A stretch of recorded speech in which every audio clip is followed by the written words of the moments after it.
Friends, आज मैं Hubli division के अंतर्गत कंडक्ट करवाए गए जूनियर इंजीनियर के पेपर्स के सॉल्यूशन देखेंगे। इसलिए वीडियो के लास्ट तक बने रहें एवं वीडियो पसंद आए तो वीडियो को लाइक एवं चैनल को सब्सक्राइब करना न भूलें। चलिए शुरू करते हैं। सबसे पहले देखेंगे कि यह पेपर साउथ वेस्टर्न रेलवे के अंतर्गत जो हुबली डिवीज़न आते हैं वहाँ पर यह पेपर कंप्यूटर बेस्ड टेस्ट के माध्यम से पेपर लिया गया था। अगर बात करें एग्ज़ाम डेट की तो अभी हाल ही में 20 फरवरी 2024 को ये पेपर कंडक्ट करवाया गया था, जिसमें अगर बात करें तो यह पेपर जो कंडक्ट हुआ था वह लेवल 6 पोस्ट के लिए 25% प्रमोशनल कोटा के अंतर्गत ये पेपर कंडक्ट करवाए गए थे, जो कि CNW मैकेनिकल डिपार्टमेंट के अंतर्गत आते हैं। यहाँ पर अगर बात करें नंबर ऑफ क्वेश्चंस का तो टोटल इस पेपर के अंतर्गत 110 प्रश्न पूछे गए थे, जिसमें कैंडिडेट को केवल और केवल 100 प्रश्न का जवाब देना था, जिसके लिए कैंडिडेट को पूरे 2 घंटे का समय दिया गया था। साथ ही साथ इस पेपर के लिए जो मैक्सिमम मार्क्स रखे गए थे वो 100 रखे गए थे। आगे चलिए देखते हैं इस पेपर के अंतर्गत कौन कौन से प्रश्न पूछे गए थे।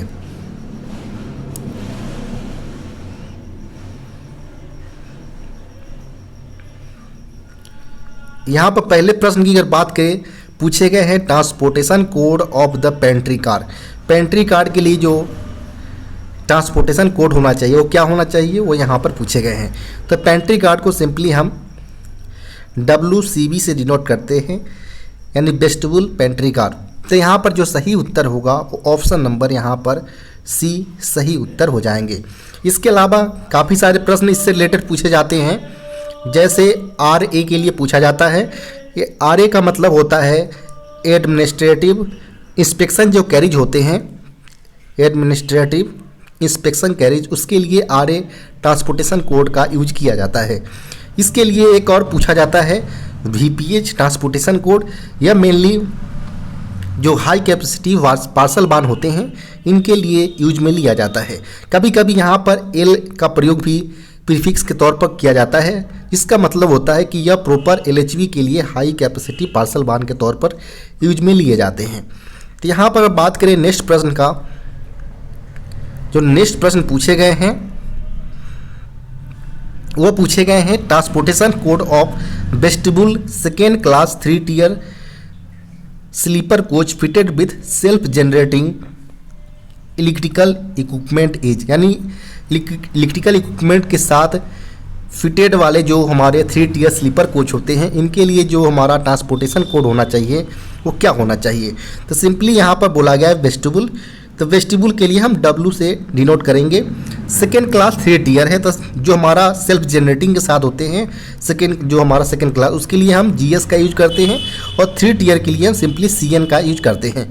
तो यहाँ पर हमारा जो कोड निकल कर आएगा वो WGSCN निकल कर आएगा, जो कि ऑप्शन नंबर B में दिया गया है। तो यहाँ पर ऑप्शन नंबर B यहाँ पर करेक्ट उत्तर हो जाएगा।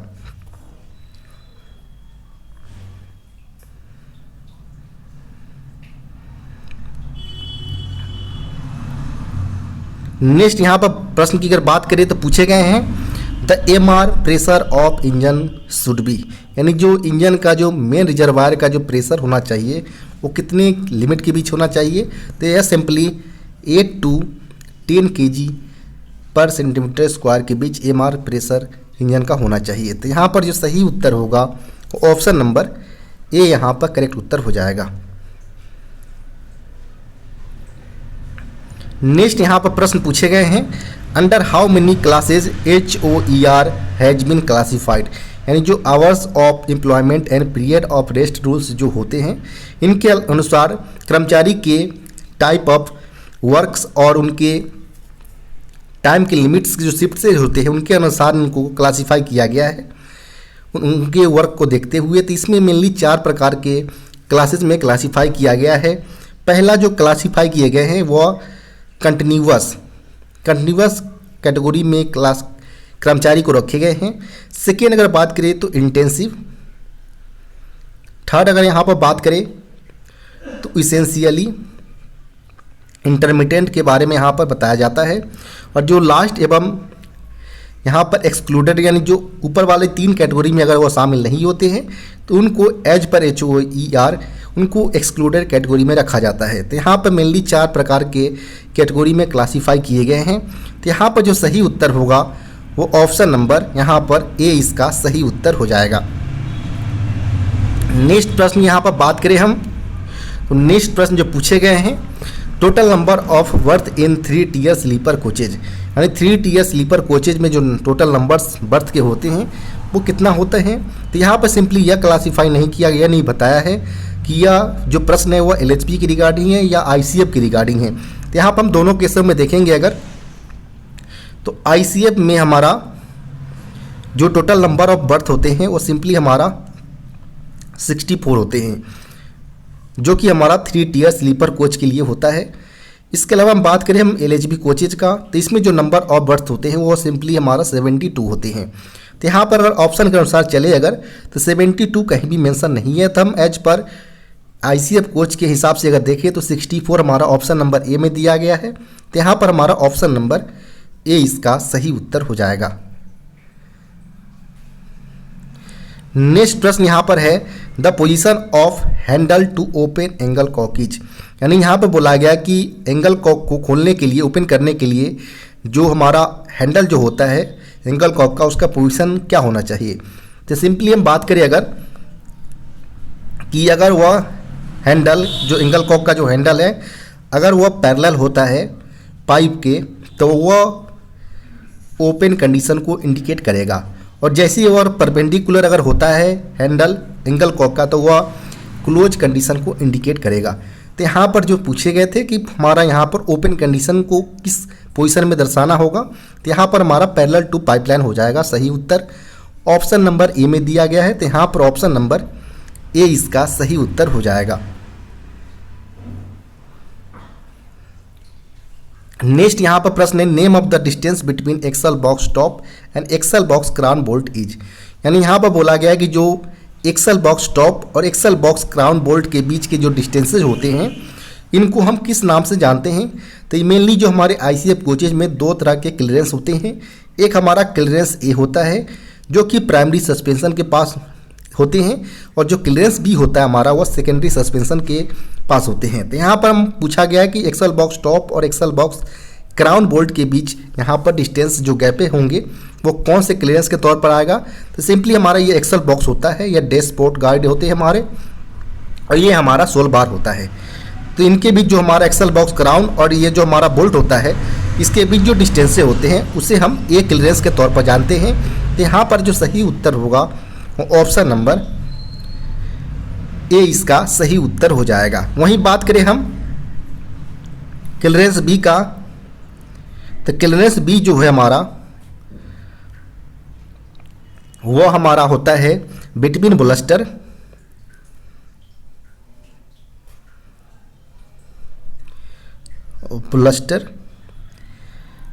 Top and bottom of sole bar.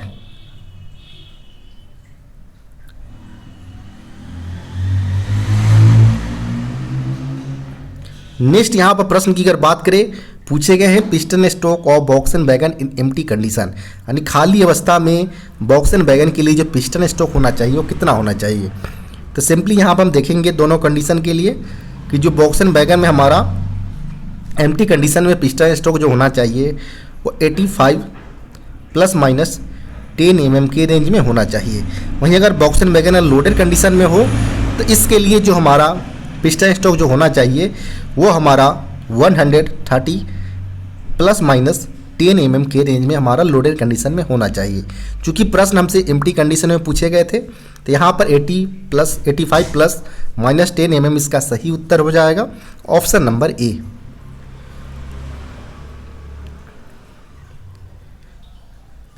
Next जो प्रश्न पूछे गए हैं permissible variation in wheel tread diameter for 4 wheeled trolley on the same coach on broad gauge while turning the wheel, जब भी चक्के को टर्निंग के लिए भेजा जाता है तो उस दौरान यह ध्यान रखा जाता है कि जो हमारे कोचेज के लिए जो व्हील ट्रे डायमीटर्स की जो परमिसिबल लिमिट हो वो अलग होते हैं, वैगन्स के लिए अलग होते हैं। चूँकि यहाँ पर प्रश्न जो पूछे गए थे वो सेम कोचेज में पूछे गए हैं, तो कोचेज के हिसाब से अगर हम देखें, अगर जब चक्के को टर्निंग किए जाते हैं लेथ मशीन से ऊपर भी लेंथ के ऊपर। तो यहाँ पर हमारा कोचेज में सेम एक्सल पर हमारा 0.5 mm।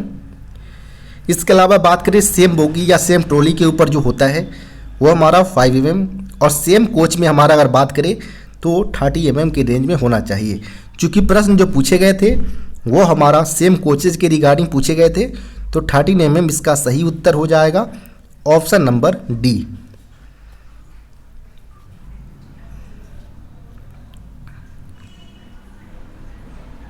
नेक्स्ट जो प्रश्न पूछे गए हैं, what is the permissible kilometres for examinations of CC rakes of BOXN type stock in SWR। यानी साउथ वेस्टर्न रेलवे के लिए जो बॉक्सेन टाइप स्टॉक का जो किलोमीटर परमिसिबल होता है क्लोज सर्किट रैक के लिए वो कितना होता है। तो सिंपली हम बात करें कि जो क्लोज सर्किट जो होता है सीसी, इसे हम क्लोज सर्किट के तौर पर डिनोट करते हैं। जब भी सीसी रैक तैयार किया जाता है तो बीपीसी के ऊपर प्रॉपर जोन मेंशन रहते हैं ताकि वह उस सर्किट जो क्लोज सर्किट है उसको ब्रीच ना करे, अदरवाइज बीपीसी इनवैलिड हो सकते हैं। यहाँ पर हम बात करें कि जो इसका किलोमीटर की जो वैलिडिटी होते हैं नॉर्मली 30 + 5 डेज के केस में या तो 6000 किलोमीटर होते हैं। तो यहाँ पर जो अगर बात करें हम तो ऑप्शन नंबर डी यहाँ पर सही उत्तर हो जाएगा। इसके अलावा जो 30 + 5 डेज होते हैं तो इसके लिए 7500 और किसी किसी रेक के लिए या 10,000 किलोमीटर भी होते हैं, 9,000 किलोमीटर भी होते हैं। तो अलग अलग स्टॉक के अनुसार यह वेरी करते रहता है, तो यहाँ पर इसको भी आप ध्यान रखिए। इसके अलावा जो हमारा जो सीसी रैक तैयार किया जाता है तो इसका यह ध्यान रखा जाता है कि जो बीपीसी इशू किया जाना चाहिए वह येलो कलर पेपर पर इशू किया जाना चाहिए। साथ ही साथ जो ओरिजिनेटिंग स्टेशन पर यह ब्रेक पावर जो होना चाहिए वह 100% और इन रूट के कंडीशन में यह मिनिमम 90% ब्रेक पावर होना चाहिए। नेक्स्ट यहाँ पर प्रश्न जो पूछे गए हैं, the draw and buffing force transmission in coach is, यानी कोच में जो ड्रॉ एवं बफिंग फोर्स का जो ट्रांसमिशंस होते हैं वो किसके माध्यम से होते हैं। तो सिंपली जो हमारा ड्रॉ एवं बफिंग फोर्स होता है कोचेज में वो हमारा सेंटर पिवेट के माध्यम से होते हैं। तो यहाँ पर जो सही उत्तर होगा वो ऑप्शन नंबर ए इसका सही उत्तर हो जाएगा। इसके अलावा जो हमारा लोड का ट्रांसमिशंस होते हैं, लोड ट्रांसमिशन वो हमारा साइड वेयर के माध्यम से होते हैं। नेक्स्ट यहाँ पर प्रश्न जो पूछे गए हैं, what is the new wheel diameter of ICF और RCF कोच इज, यानी नए ICF और RCF चक्के का जो कोच का व्यास होगा चक्के का वो कितना होगा। तो सिंपली यहाँ पर हम बात करें कि ICF के लिए जो नए कंडीशन में 915 mm, जब यह रिड्यूस होकर 825 mm पर आ जाएगा तब इसको सर्विस से कंडम कर देंगे। न्यू कंडीशन में केबल और केबल हमें 915 mm होना चाहिए, जो कि ऑप्शन नंबर बी में दिया गया है। तो यहाँ पर ऑप्शन नंबर बी इसका सही उत्तर हो जाएगा। नेक्स्ट प्रश्न यहाँ पर है, the colour of break pipe in twin pipe brake system of wagon. Wagon के केस में जो ट्विन पाइप प्रणाली में जो हमारा ब्रेक पाइप का कलर होना चाहिए वो क्या होना चाहिए। तो सिंपली हमारा ट्विन पाइप सिस्टम एक हमारा फीड पाइप होता है, एक हमारा बीपी यानी ब्रेक पाइप होता है। फीड पाइप के लिए जो हम कलर कोड यूज करते हैं वो हमारा वाइट कलर, और जो हम बीपी पाइप के लिए यूज करते हैं वो हमारा ग्रीन कलर का होता है। वाइट जो हमारा एफपी के लिए जो प्रेशर होता है वो हमारा 6 kg/cm², जबकि ब्रेक पाइप जिसका कलर कोड ग्रीन होता है 5 kg/cm² का प्रेशर इसमें मौजूद होते हैं। तो यहाँ पर हमसे पूछा गया था ब्रेक पाइप के रिगार्डिंग, तो यहाँ पर ग्रीन कलर कोड का यूज किए जाएंगे। यहाँ पर ऑप्शन नंबर की अगर बात करें तो ऑप्शन नंबर यहाँ पर सी इसका सही उत्तर हो जाएगा। नेक्स्ट यहाँ पर प्रश्न है, cut up angle Kock in open condition. Open condition में हमारा पैरेलल टू पाइप हो जाएगा। ये हमारा ओपन कंडीशन को इंडिकेट करता है। साथ ही साथ अगर वह परपेंडिकुलर टू पाइप होगा तो ये हमारा क्लोज कंडीशन को इंडिकेट करेगा। नेक्स्ट यहाँ पर प्रश्न है, condemning size of radius at the top of flange that is sharp flange of broad gauge main line coach wheel is, यानी मेन लाइन जो कोचेज जो होते हैं हमारे चक्के का, इनका पूछा गया है शार्प लेंस का कंडमिंग साइज लिमिट पूछा गया है। तो सिंपली यहाँ पर हम बात करें अगर कि जो शार्प लेंस के लिए जो कंडमिंग लिमिट होता है, नॉर्मली स्टैंडर्ड जो होता है हमारा 14.5 mm, जब यह रिड्यूस होकर हमारा 5 mm पर आ जाता है तो इसे हम सर्विस से कंडम कर देते हैं। तो यहाँ पर हमसे केवल कंडमिंग लिमिट साइज पूछा गया था, तो 5 mm इसका सही उत्तर हो जाएगा, ऑप्शन नंबर बी। और यह जो शार्प लेंस होते हैं यह मेनली जो हमारा पॉइंट्स जहाँ सेट होते हैं ट्रैक के ऊपर, इसको ब्रिज करने का काम अगर कर सकता है अगर शार्प लेंस अगर परमिसिबल लिमिट से ज़्यादा हो, और यह अदर रूट्स में जाने की संभावना या कॉजेज बन सकता है। नेक्स्ट यहाँ पर प्रश्न है, when brake indicator shows green the brake will be, यानी यहाँ पर बोला गया कि अगर ब्रेक इंडिकेटर अगर हरा दिखाता हो तो ब्रेक का मतलब क्या होगा। तो सिंपली हम बात करें अगर कि अगर ग्रीन कलर अगर ब्रेक इंडिकेटर हमारा शो कर रहा है तो ये हमारा रिलीज कंडीशन को इंडिकेट करेगा। अगर रेड कलर अगर शो करता है तो सिंपली ये हमारा अप्लाइड कंडीशन को इंडिकेट करेगा।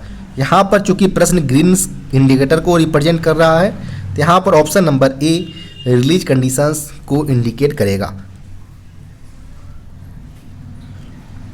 नेक्स्ट यहाँ पर प्रश्न जो पूछे गए हैं, how many days of LHAP, यहाँ पर ध्यान रखें LHAP यहाँ पर होना चाहिए, leave on half average pay in a year can be credited to an employees, यानी एक कर्मचारी को एक साल के अंतर्गत कितने LHAP उनके अकाउंट में क्रेडिट किए जाएंगे। तो प्रत्येक 6 महीने में उन्हें 10 LHAP प्रोवाइड करवाया जाता है। पूरे ईयर की अगर बात करें तो 20 की संख्या में प्रत्येक ईयर इनको LHAP प्रोवाइड किए जाएंगे। इसके अलावा हम बात करें तो इसको जो हमारा एक्यूमुलेटेड के जो लिमिटेशंस होते हैं LHAP के केस में, इसको हम अनलिमिटेड एक्यूमुलेट कर सकते हैं। तो इससे भी प्रश्न आपसे पूछा जा सकता है कि कौन सा LAP है या LHAP है जिसको हम मैक्सिमम लिमिट तक एक्यूमुलेट कर सकते हैं। तो इसका सही उत्तर होना चाहिए LHAP। यहाँ पर हमसे पूछा गया था कि एक वर्ष के अंतर्गत कितने LHAP क्रिएट किए जाएंगे, तो टोटल 20 की संख्या में प्रत्येक ईयर होगा। यहाँ पर ऑप्शन नंबर जो होगा वो ऑप्शन नंबर सी यहाँ पर सही उत्तर हो जाएगा। नेक्स्ट यहाँ प्रश्न है, newly built BOXN wagon first POH periodicity is, यानी नए बने बॉक्सन वैगन का पहला पीरियोडिक ओवरहॉलिंग कितने अंतराल पर किए जाते हैं। तो यह मेनली 6 वर्ष के अंतराल पर किए जाते हैं। यहाँ पर ऑप्शन नंबर सी इसका सही उत्तर हो जाएगा, यानी फर्स्ट जो POH होंगे बॉक्सन वैगन का वह 6 ईयर्स पर किए जाएंगे, और सब्सिक्वेंट की अगर बात करें तो वह 4.5 ईयर्स के अंतराल पर किए जाएंगे। उसके बाद के जितने भी POH होंगे उन्हें 4.5 के अंतराल पर किए जाएंगे। नेक्स्ट यहाँ पर प्रश्न है, permissible maximum flat surface on trade on BOXN wagon, BOXN wagon के ऊपर जो मैक्सिमम परमिसिबल जो फ्लैट सरफेस होना चाहिए वो कितना होना चाहिए। तो चूंकि कोच के केस में जो हमारा मैक्सिमम फ्लैट सरफेस अलाउबल होते हैं वह 50 mm तक हम अलाउ कर सकते हैं। वहीं अगर बात करें हम वैगन के केस में, तो वैगन के केस में यह 60 mm तक मैक्सिमम हम परमिट कर सकते हैं। चूँकि बॉक्सन वैगन के लिए प्रश्न पूछे गए थे तो यहाँ पर 60 mm ऑप्शन नंबर बी यहाँ पर सही उत्तर हो जाएगा। नेक्स्ट प्रश्न यहाँ पर है, the code of self generated second class coach, यानी यहाँ पर सेकेंड क्लास कोच के लिए अगर सेल्फ जनरेटेड हो तो सेल्फ जनरेटेड सेकेंड क्लास के लिए हम GS कोड का यूज करते हैं। यहाँ पर जो सही उत्तर होगा वो ऑप्शन नंबर सी इसका सही उत्तर हो जाएगा। नेक्स्ट यहाँ पर प्रश्न है, validity of half set complimentary passes is dash months, यानी यहाँ पर बोला गया कि जो कम्प्लीमेंट्री जो पास जो यूज किए जाते हैं पोस्ट रिटायरमेंट कम्प्लीमेंट्री पास PRCP, ये आफ्टर रिटायरमेंट कर्मचारी को प्रोवाइड करवाए जाते हैं। उस केस में इनकी जो वैलिड हाफ सेट के लिए यहाँ पर वैलिडिटी पीरियड पूछा गया है, चाहे वो पास हो या PTO हो, जितने भी तरह के मोस्टली जो पासेस होते हैं वह उनकी जो वैलिडिटी अभी करंट पीरियड में 5 मंथ्स का दिया गया है, यानी आफ्टर इशू 5 मंथ तक केवल यह वैलिड रहेंगे। तो यहाँ पर ऑप्शन नंबर ए इसका सही उत्तर हो जाएगा। नेक्स्ट यहाँ पर प्रश्न पूछे गए हैं, the position of handle to open angle cock. यहाँ पर ओपन एंगल कॉक के लिए यह पैरेलल हो जाएगा और परपेंडिकुलर टू पाइप के लिए यह क्लोज कंडीशन को इंडिकेट करेगा। यहाँ पर ऑप्शन नंबर ए इसका सही उत्तर हो जाएगा।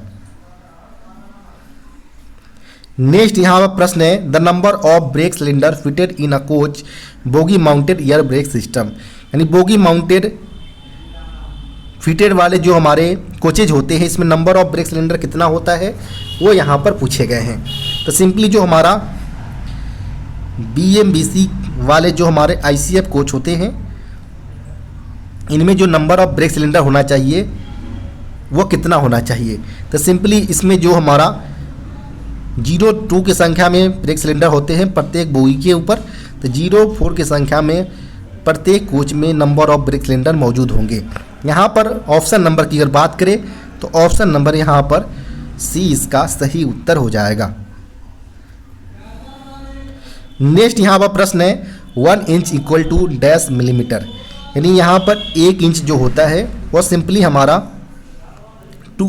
25.4 mm के इक्वल होता है। यहाँ पर ऑप्शन नंबर जो होगा वो ऑप्शन नंबर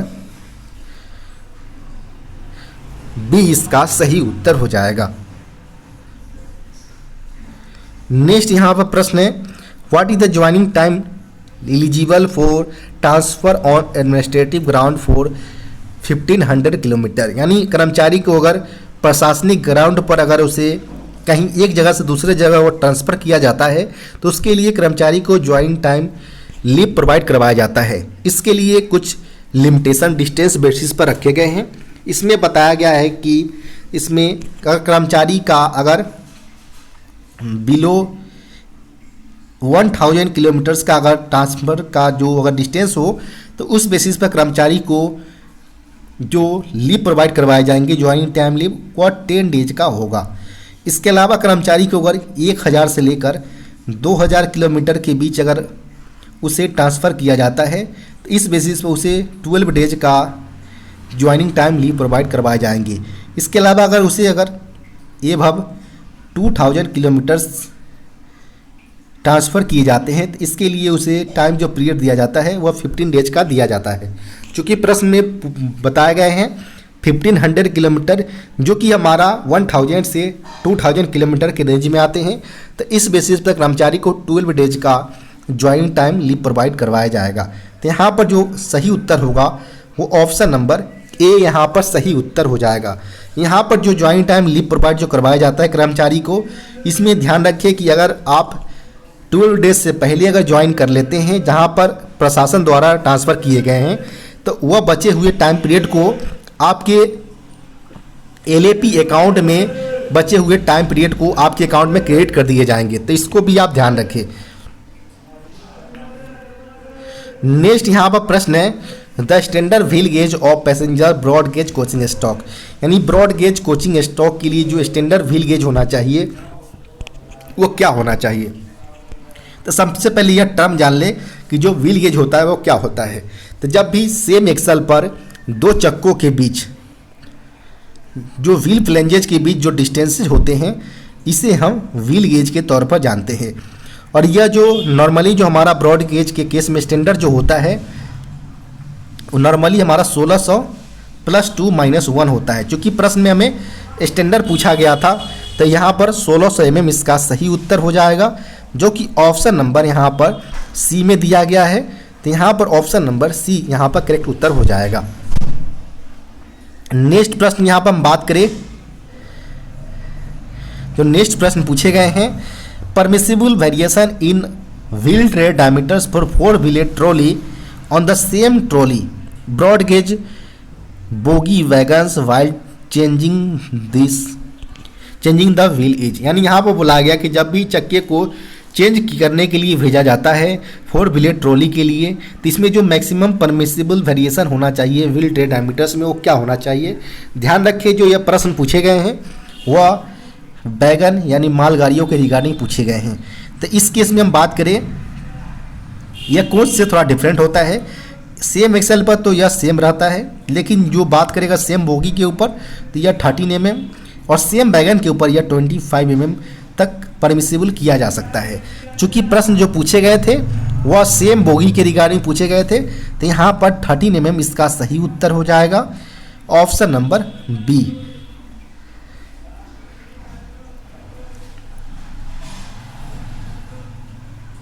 नेक्स्ट यहाँ प्रश्न की अगर बात करें तो what is the interval for cleaning coach water tanks, यानी जो कोच में जो वाटर टैंक्स होते हैं इनकी क्लीनिंग के लिए जो इंटरवल रखा गया है वो कितना रखे गए हैं। तो ये सिंपली 1 मंथ के बेसिस पर इनको क्लीन किए जाते हैं। यहाँ पर ऑप्शन नंबर सी इसका सही उत्तर हो जाएगा। नेक्स्ट प्रश्न यहाँ पर बात करें अगर पूछे गए हैं MR pressure of engine should be, तो जो एमआर प्रेशर जो इंजन का होना चाहिए वो 8 to 10 kg के बीच होना चाहिए। तो यहाँ पर जो सही उत्तर होगा ऑप्शन नंबर बी इसका सही उत्तर हो जाएगा 8 to 10 kg पर सेंटीमीटर स्क्वायर।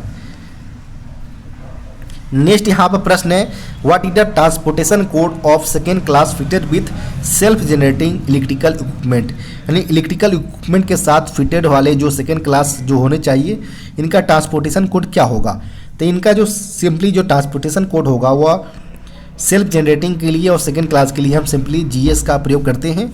यहाँ पर ऑप्शन नंबर बी इसका सही उत्तर हो जाएगा। नेक्स्ट यहाँ पर प्रश्न है यानी air brake system the rate of leakage should not be more than, यानी एयर ब्रेक सिस्टम के अंतर्गत जो लीकेज रेट जो परमिसिबल होता है वो कितने से ज़्यादा नहीं होनी चाहिए। तो यह सिंपली जो लीकेज रेट होता है वह 0.25 kg पर सेंटीमीटर स्क्वायर पर मिनट से ज़्यादा नहीं होना चाहिए। यहाँ पर जो सही उत्तर होगा वो ऑप्शन नंबर बी इसका सही उत्तर हो जाएगा।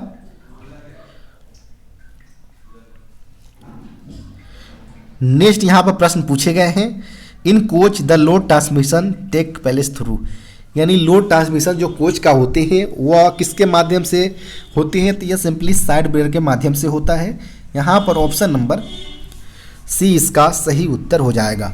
सेंटर पिवट के माध्यम से सिंपली हमारा ड्रॉ एंड बफिंग फोर्स का ट्रांसमिशन होता है हमारा सेंटर पिवट के माध्यम से, जबकि लोड ट्रांसमिशन जो होता है वो हमारा साइड ब्रेकर के माध्यम से होते हैं। नेक्स्ट यहाँ पर प्रश्न जो पूछे गए हैं वो पूछे गए हैं what is the colour code of A group coil spring, यानी ए ग्रुप कॉइल स्प्रिंग के लिए जो कलर कोड होना चाहिए वो क्या होना चाहिए। तो सिंपली जो हमारा कॉइल स्प्रिंग जो यूज किया जाता है कोचेज में इनमें 3 ग्रुप्स में यूज किए जाते हैं। एक जिसे हम ए ग्रुप, बी ग्रुप और सी ग्रुप से डिनोट करते हैं। ए ग्रुप के लिए जो कलर कोड होता है वह येलो कलर होता है, जबकि बी ग्रुप के लिए जो होता है वह ऑक्सफोर्ड ब्लू कलर होता है, जबकि सी कलर में जो यूज किए जाते हैं कलर कोड वह ग्रीन कलर का यूज किया जाता है। चूँकि प्रश्न में हमें ए ग्रुप के लिए केवल पूछा गया था तो येलो कलर इसका सही उत्तर होगा, जो कि ऑप्शन नंबर ए में दिया गया है। तो यहाँ पर ऑप्शन नंबर ए इसका सही उत्तर हो जाएगा।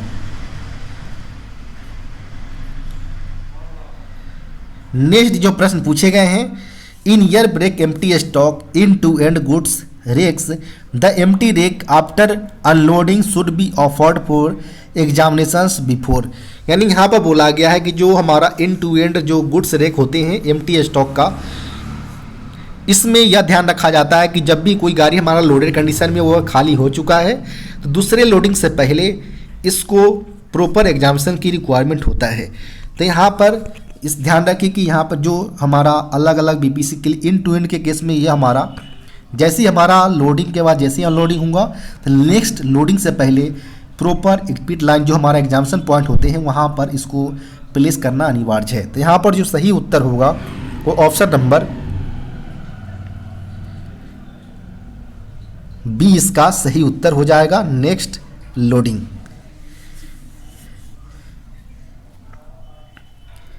नेक्स्ट जो प्रश्न पूछे गए हैं,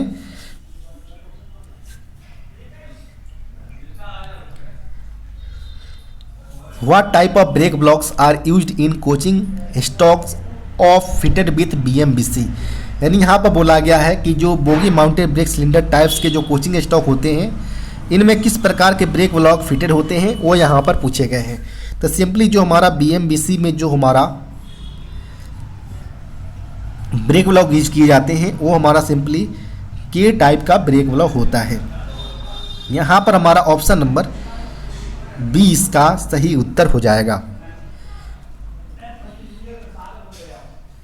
नेक्स्ट यहाँ पर प्रश्न है, check valve with choke allows air from.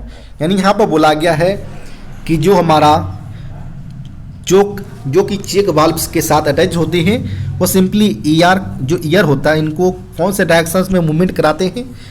तो यह सिंपली हमारा फीड पाइप से ऑक्सिलरी रिजर्वायर की तरफ यह मूवमेंट कराते हैं। तो यहाँ पर सिंपली आप ध्यान रखें कि ये हमारा फीड पाइप होते हैं। यहाँ पर हमारा डट कलेक्टर लगा होता है। सिंपली ये यहाँ पर हमारा आइसोलेटिंग कॉक्स होते हैं और आगे जैसे हम बढ़ते हैं तो यहाँ पर हमारा NRB लगा होता है जिसे हम चेक वाल्व भी बोलते हैं। इसके बाद हमारा ER टैंक लगा होता है। तो यह सिंपली जो हमारा प्रेशर का जो मूवमेंट किया जाता है इसमें NRB तो प्रॉपर फीड पाइप के प्रेशर को ER टैंक में जाने देता है लेकिन वापस हमें नहीं आने देता है। यानी जो हमारा चोक्स विथ चेक वाल्व जो होंगे हमारा वह केवल या केवल एक डायरेक्शन में ईयर को मूवमेंट कराएंगे। तो यहाँ पर जो सही उत्तर होगा वो ऑप्शन नंबर C इसका सही उत्तर हो जाएगा। नेक्स्ट यहाँ पर प्रश्न है, what is the frequency of verification of stores with impressed holder. यानी इम्प्रेस्ड होल्डर के साथ जो हमारा स्टोर्स का वेरिफिकेशन का जो फ्रीक्वेंसी होता है अधिकता होता है वह क्या होना चाहिए। तो सिंपली इम्प्रेस्ड होल्डर के केस में जो फ्रीक्वेंसी स्टॉक वेरिफिकेशन का होता है वह वंस इन 2 ईयर्स यानी 2 वर्ष में एक बार इनको वेरिफिकेशन किया जाना चाहिए। यहाँ पर ऑप्शन नंबर B इसका सही उत्तर हो जाएगा। इसके अलावा A कैटेगरी आइटम के लिए जो वेरिफिकेशन का जो फ्रीक्वेंसी होता है वह 6 मंथ में एक बार होता है। B कैटेगरी के केस में या 1 ईयर में या फ्रीक्वेंसी होते हैं। जबकि C कैटेगरी आइटम के लिए अगर बात करें तो वंस इन 2 ईयर होगा। और इसके अलावा हम बात करें जो बार बार रिपीट किए जाते MNP मशीनरी एवं प्लांट्स के आइटम्स जो होते हैं इनका जो वेरिफिकेशन होना चाहिए वह 3 ईयर्स के अंतराल पर होना चाहिए। तो इसका भी आप ध्यान रखें, यहाँ से आपसे डायरेक्ट रूप से प्रश्न पूछे जा सकते हैं। नेक्स्ट यहाँ पर प्रश्न है, in air brake system the thread joints are tightened with which type of tape. यानी जब भी ईयर ब्रेक सिस्टम में कोई लीकेज वगैरह होते हैं जॉइंट्स वगैरह से तो वहाँ से हम प्रॉपर लीकेज को जो हम क्लोज करने का काम करते हैं वह टेफ्लॉन टेप्स के माध्यम से करते हैं। तो यहाँ पर ऑप्शन नंबर B इसका सही उत्तर हो जाएगा। नेक्स्ट यहाँ पर प्रश्न है, the ICF buffer plunger is made of. यानी ICF कोच में जो बफर प्लंजर मेड होते हैं वह सिंपली कास्ट स्टील का बना होता है। यहाँ पर ऑप्शन नंबर जो होगा वो ऑप्शन नंबर यहाँ पर C इसका सही उत्तर हो जाएगा। इसके अलावा इससे रिलेटेड काफ़ी सारे प्रश्न पूछे जाते हैं कि जो हमारा डाया होता है बफर फेस का वो हमारा 457 mm के रेंज में होना चाहिए। इसके अलावा जो हमारा मिनिमम बफर प्रोजेक्शन जो होता है मिनिमम बफर प्रोजेक्शन जो होता है वो हमारा 584 mm होना चाहिए। जबकि अगर आपसे स्टैंडर्ड बफर प्रोजेक्शन पूछा जाए फ्रॉम हेड स्टॉक से तो वह 635 mm होना चाहिए। तो इसका भी आप ध्यान रखिए। इसके अलावा मैक्सिमम प्लंजर स्ट्रोक पूछा जाता है तो जो मैक्सिमम प्लंजर स्ट्रोक होता है वह 127 mm मैक्सिमम प्लंजर स्ट्रोक होते हैं। इसके अलावा जो वन साइड में जो 2 बफर्स लगे होते हैं इन दोनों बफर्स के बीच जो डिस्टेंसेज होते हैं वो 1956 mm यानी 956 mm इनके डिस्टेंसेज सेम साइड में 2 बफर्स के बीच होंगे। तो यह सारे जो एडिशनल इन्फॉर्मेशन बताए जा रहे हैं इसको आप ध्यान रखें। नेक्स्ट जो प्रश्न पूछे गए हैं, in loaded condition the minimum permissible height of buffer in ICF coach. ICF coach में minimum permissible height of buffer पूछा गया है। ध्यान रखें, यह लोडेड कंडीशन में पूछा गया है। तो लोडेड कंडीशन में मिनिमम जो होता है वह 1030 mm मिनिमम होना चाहिए। यहाँ पर ऑप्शन नंबर सी इसका सही उत्तर हो जाएगा। नेक्स्ट यहाँ पर प्रश्न है, what is the wear limit of draw hook of root of near point of contact with bent link. यानी बेंट लिंक के साथ जो कॉन्टैक्ट वाले जो नियर पॉइंट्स में जो हमारा ड्रग हुक्स होते हैं, इनका हमारा बियर लिमिट यानी हिसाब लिमिट पूछा गया है। तो यह सिंपली 13 mm के रेंज में हमारा बियर लिमिट होता है। यहाँ पर ऑप्शन नंबर डी इसका सही उत्तर हो जाएगा। नेक्स्ट यहाँ पर प्रश्न है, full form of WSP। WSP का फुल फॉर्म होता है व्हील स्लाइड प्रोटेक्शन डिवाइस होता है। यानी जब भी हमें व्हील को स्किड होने से बचाने का जो काम करता है वो WSP डिवाइस होते हैं। इनके अंतर्गत मेनली हमारा स्पीड सेंसर के अलावा फोनिक व्हील हो या डंप बाल्व हो, माइक्रो प्रोसेसर हो, प्रेशर स्विच हो, ये सारे इनके पार्ट्स होते हैं जिनके माध्यम से हम ब्रेक सिलेंडर को प्रॉपर रेगुलेट करते हैं ताकि हमारा जो सारे एक्सल का स्पीड सेम बना रहे और व्हील को स्किड होने से बचाया जा सके। यह हमारा WSP का प्रॉपर वर्किंग फंक्शंस होते हैं। नेक्स्ट यहाँ पर प्रश्न है, what is the biggest link of H type tight lock centre buffer coupler. यानी H type tight lock centre buffer coupler का जो सबसे बिगेस्ट लिंक होता है वो इसके नकल ही होते हैं। यहाँ पर ऑप्शन नंबर बी इसका सही उत्तर हो जाएगा, नकल। इसके अलावा जो हमारा एच टाइप जो होते हैं वो सिंपली हमारा एंटी क्लाइंबिंग फीचर्स के साथ आते हैं ताकि जब भी एक्सीडेंट के दौरान वह एक दूसरे के ऊपर कोचेज चढ़ नहीं पाते हैं। नेक्स्ट यहाँ पर प्रश्न है, in ABC analysis which items are given more attention from inventory control point of view. यानी inventory control point of view को देखते हुए कौन से ABC एनालिसिस के अनुसार कौन से आइटम्स पर ज़्यादा अटेंशन होते हैं।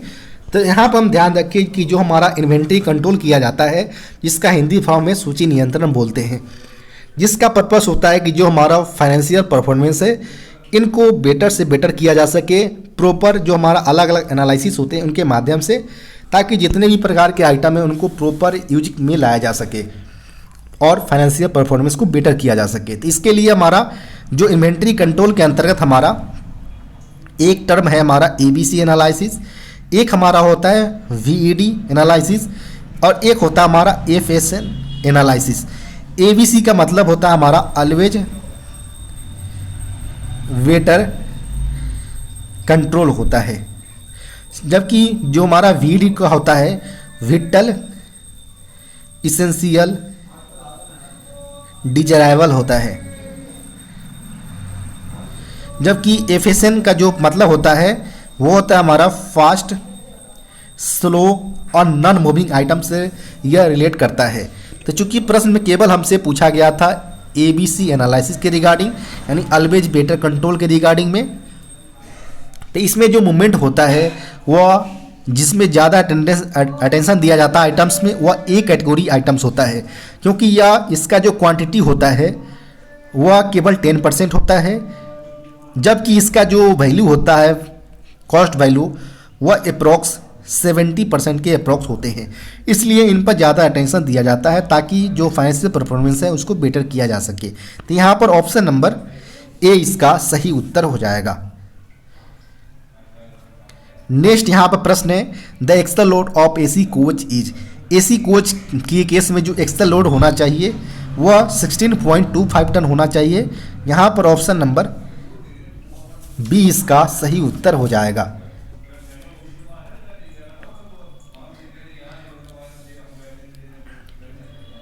नेक्स्ट प्रश्न यहाँ पर बात करें तो व्हाट इज SS1 यानी सॉफ्ट शेड्यूल फर्स्ट के लिए यहाँ पर पूछा गया है कि SS1 का मतलब होता है हमारा सिंपली सॉफ्ट शेड्यूल 1 होता है। इसके अलावा SS2 हो या SS3 हो, कोच के मेंटेनेंस जब हमारा वर्कशॉप के अंतर्गत होता है तो यह 3 मेनली हमारे मेंटेनेंस कराए जाते हैं, सॉफ्ट शेड्यूल 1, सॉफ्ट शेड्यूल 2 और सॉफ्ट शेड्यूल 3 कराए जाते हैं। इनके लिए अलग अलग टाइम पीरियड रखे गए हैं जिसके अंतराल पर यह सारे शेड्यूल्स कंडक्ट किए जाते हैं। नेक्स्ट यहाँ पर प्रश्न है, at the originating point minimum brake power of premium brake. Premium brake के लिए जो मिनिमम ब्रेक पावर होना चाहिए ओरिजिनेटिंग पॉइंट यानी शुरुआती पॉइंट्स पर वह 95% होना चाहिए। तो यहाँ पर ऑप्शन नंबर बी इसका सही उत्तर हो जाएगा। इसके लिए इसकी जो वैलिडिटी पीरियड होता है प्रीमियम ब्रेक का वो 12 + 5 डेज का होता है। इसके अलावा इसके बात करें तो इस जो इशू किया जाता है पीपीसी वो ग्रीन कलर के पेपर्स पर इशू किए जाते हैं। इसके अलावा आपसे ये भी प्रश्न पूछे जा सकते हैं कि इसके एग्जामिनेशन के लिए जो मैन पावर रिक्वायरमेंट होना चाहिए वो 100 मैन आवर पर रेक का रिक्वायरमेंट होता है प्रीमियम के केस में, तो इसको भी आप ध्यान रखें। नेक्स्ट यहाँ पर प्रश्न है the operating code of bogie covered wagon with CBC casnub bogie and air brake system. यानी यहाँ पर बोला गया कि कोई वैगन है जो सीबीसी के साथ यानी सेंटर बफर कपलर के साथ फिटेड हो, कैशनप बोगी के साथ हो, साथ वह एयर ब्रेक सिस्टम के साथ हो और वह कवर्ड वैगन्स हो। तो इनके लिए जो ऑपरेटिंग कोड होगा पार्टिकुलर वैगन्स का वह क्या होना चाहिए, तो वो हमारा बीसीएन वैगन होता है। यानी बोगी बी से हम बोगी को इंडिकेट करते हैं, बोगी सी से कवर्ड और एन से न्यूमेटिक या न्यूमेटिक ब्रेक सिस्टम को इंडिकेट करते हैं। तो यहाँ पर हमारा ऑप्शन नंबर सी इसका सही उत्तर हो जाएगा। बॉक्स एंड वैगन हमारा ओपन टाइप वैगन है। BFKI ये हमारा जो होता है वह एक प्रकार का हमारा कंटेनर टाइप वैगन होते हैं, तो इसको आप ध्यान रखें। नेक्स्ट यहाँ पर प्रश्न है एक्सपेंड ओडीसी। ओडीसी को एक्सपेंड करना है तो यहाँ पर जो ओडीसी का फुल फॉर्म होगा वो ओवर डायमेंशनल कंसाइनमेंट होगा। यहाँ पर जो सही उत्तर होगा वो ऑप्शन नंबर ए यहाँ पर सही उत्तर होंगे। इसके अलावा जो हमारा ओडीसी के अंतर्गत नेट और ग्रॉस क्लियरेंस के आधार पर मेनली 3 क्लासेस में ओडीसी को क्लासिफाई किया गया है। ए क्लास, बी क्लास और सी क्लास में क्लासिफाई किए गए हैं। ए क्लास का मूवमेंट जो होता है ओडीसी का वो विथ सेक्शनल स्पीड डे एवं नाइट के दौरान विदाउट एस्कॉर्टिंग स्टाफ के साथ किए जाते हैं। बी क्लास की अगर बात करें तो इसका जो स्पीड लिमिट होता है वो 40 kmph होता है और इसका भी मूवमेंट डे और नाइट के दौरान विद एस्कॉर्टिंग स्टाफ के साथ किए जाते हैं। जबकि सी क्लास की अगर बात करें तो यह केबल और केबल डे लाइट्स में मूवमेंट कराए जाते हैं with 25 kmph with escorting staff. Next प्रश्न यहाँ पर बात करें condemning flange thickness of other than superfast new broad gauge wheel. यानी जो यहाँ पर बोला गया है कि जो कंडमिंग फ्लैंज थिकनेस होना चाहिए other than superfast new broad gauge wheel, यानी सुपरफास्ट नए चक्कों को छोड़ते हुए जो कंडमिंग लेट चक्कों का होना चाहिए वो क्या होना चाहिए। तो नॉर्मली जो चक्के का होता है फ्लैंज वो 28.5 mm होता है। जब तक यह 22 mm तक होता है इसे हम सुपरफास्ट ट्रेंड में यूज में लेते हैं। जब यह रिड्यूस होकर 16 mm तक आ जाता है तब जाकर इसे हम लास्ट जो हम होते हैं वो हमारा अदर में यूज में लिए जाते हैं। जो गुड्स वगैरह होते हैं तो 60 mm तक यूज में लिए जाते हैं। इससे अगर बिलो होता है तो इसको हम कंडम कर देते हैं। तो यहाँ पर पूछा गया था अदर देन सुपरफास्ट, तो इसके लिए 60 mm तक हम यूज में लेंगे। यहाँ पर जो सही उत्तर होगा ऑप्शन नंबर यहाँ पर सी इसका सही उत्तर हो जाएंगे। नेक्स्ट यहाँ पर प्रश्न है form number dash is used for requisitions cum issue note. यानी यहाँ पर बोला गया है कि जो स्टोर के अंतर्गत अलग अलग वर्क के लिए अलग अलग टाइप के हम फॉर्म नंबर्स का लेटर जारी करते हैं। इसमें बोला गया कि जो रिक्विजिशंस एवं इशू नोट के लिए साथ साथ जो हम फॉर्म नंबर इशू करते हैं वो कौन सा होता है, तो यह सिंपली हमारा S1313 का यूज हम करते हैं। यहाँ पर ऑप्शन नंबर ए इसका सही उत्तर हो जाएगा। इसके अलावा बात करें कि जो हमारा S1302 का जो होता है हमारा, इसका प्रयोग हम रिक्विजिशंस के लिए करते हैं, लेकिन ध्यान रखें इसमें जो होता है वह नॉन स्टॉक आइटम के लिए होता है और जो हमारा 1313 होता है वो हमारा स्टॉक आइटम के लिए होता है। इसके अलावा बात करें S1830 का अगर बात करें हम, तो यह सिंपली इशू एवं रिकॉपमेंट शेड्यूल्स होते हैं एम्प्रेस्ड स्टोर्स के लिए। और जो हम इस 1539 का जो हम यूज करते हैं वह सिंपली जो मटेरियल जो सरप्लस मटेरियल होता है इनको ड्रॉ करने के लिए हम यूज में लेते हैं। इनको किसी किसी रेलवे में DS8 नोट के नाम से भी जाना जाता है, तो इसको भी आप ध्यान रखें। नेक्स्ट यहाँ पर प्रश्न है, the thickness of tyre at tread in the centre of wheel on broad gauge coach. यानी ब्रॉड गेज कोच में जो हमारा व्हील्स के ऊपर जो हमारा ट्रेड्स की जो टायर्स के ऊपर होते हैं, इनका जो थिकनेस होता है वो हमारा 63.50 mm होता है। यहाँ पर ऑप्शन नंबर ए इसका सही उत्तर हो जाएगा। नेक्स्ट यहाँ पर प्रश्न है, maximum encashment of leave on average pay is. यानी जो एवरेज पे जो हमारा LAP का होता है, इनका मैक्सिमम इनकैशमेंट कितना करा सकते हैं। तो पूरे सर्विस में जो हमारा इनकैशमेंट करा सकते हैं वो 60 डेज LAP का केवल ही करा सकते हैं हम। यहाँ पर ऑप्शन नंबर ए इसका सही उत्तर हो जाएगा। ध्यान रखिए 10 LAP का इनकैशमेंट एट वन टाइम में केवल करवा सकते हैं और इनके बीच 2 ईयर्स का गैप मिनिमम होना चाहिए, तभी जाकर आप ये 10 LAP का इनकैशमेंट करा सकते हैं। इसके अलावा ये भी ध्यान रखा जाता है कि जब कर्मचारी 10 LAP का इनकैशमेंट करा रहे हैं तो उसके बाद उनके अकाउंट में मिनिमम 30 LAP होना अनिवार्य है। इसका भी इस कंडीशन में ध्यान रखा जाता है। नेक्स्ट यहाँ पर प्रश्न है, accident siren 4 long and 1 short indicates. यानी यहाँ पर बोला है कि अगर एक्सीडेंट के अंतर्गत 4 लॉन्ग हूटर और 1 शॉर्ट हूटर अगर बजता है तो इसका क्या मतलब है। तो इसकी अगर बात करें हम कि अगर 4 लॉन्ग और 1 शॉर्ट हूटर अगर बजता है तो इसका मतलब है कि जो हमारा आउटलाइन जो आउट स्टेशन है और जो मेन लाइन है वो ब्लॉक्ड है और ART के साथ साथ हमें ARME दोनों की रिक्वायरमेंट अगर होता है तो इसके लिए हम 4 लॉन्ग और 1 शॉर्ट हूटर को हम रिंग करते हैं। तो यहाँ पर जो सही उत्तर होगा वो ऑप्शन नंबर C इसका सही उत्तर हो जाएगा। इसके अलावा हम बात करें कि जो हमारा आउट स्टेशन और मेन लाइन अगर क्लियर हो तो उस केस में हमें ART के साथ साथ हमारा ARME की अगर रिक्वायरमेंट होता है तो इसके लिए जो कोड रखा गया है वो हमारा 3 लॉन्ग और 1 शॉर्ट का कोड रखा गया है, सायरन कोड।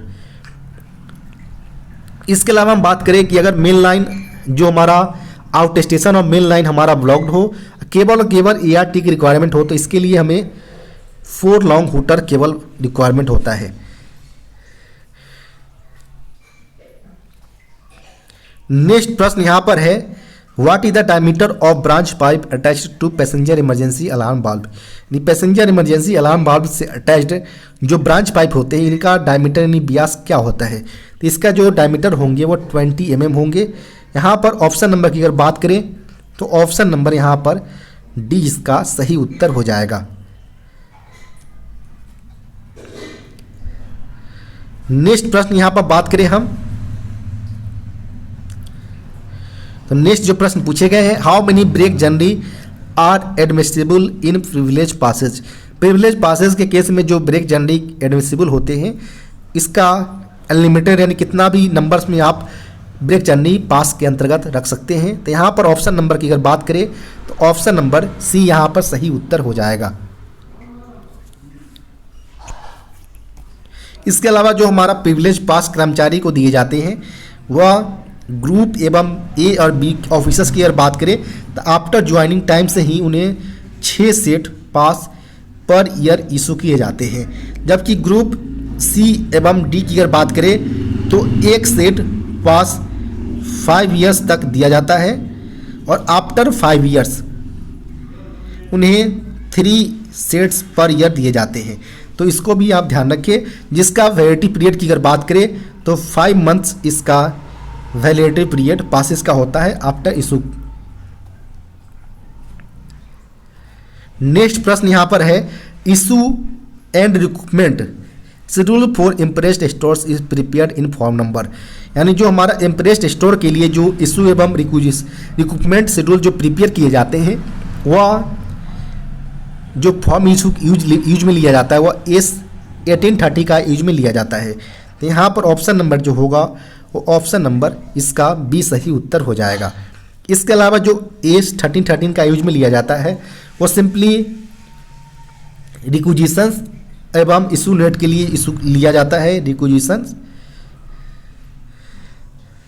और इशू नोट जो हमारा स्टोर आइटम के लिए होते हैं, इनके लिए स्टॉक आइटम के लिए ध्यान रखें, स्टॉक आइटम के लिए यूज में लिया जाता है। जबकि ये हमारा DS8 नोट है और इसका प्रयोग जो हमें सरप्लस आइटम को विड्रॉ करना होता है तो इस प्रकार के फॉर्म नंबर का यूज करते हैं। जबकि S13 का प्रयोग हम केवल और केवल सेपरेट रिक्विजिशंस अगर हमें जारी करना हो नॉन स्टॉक आइटम के लिए, तो इस केस में हम S1302 का प्रयोग करते हैं।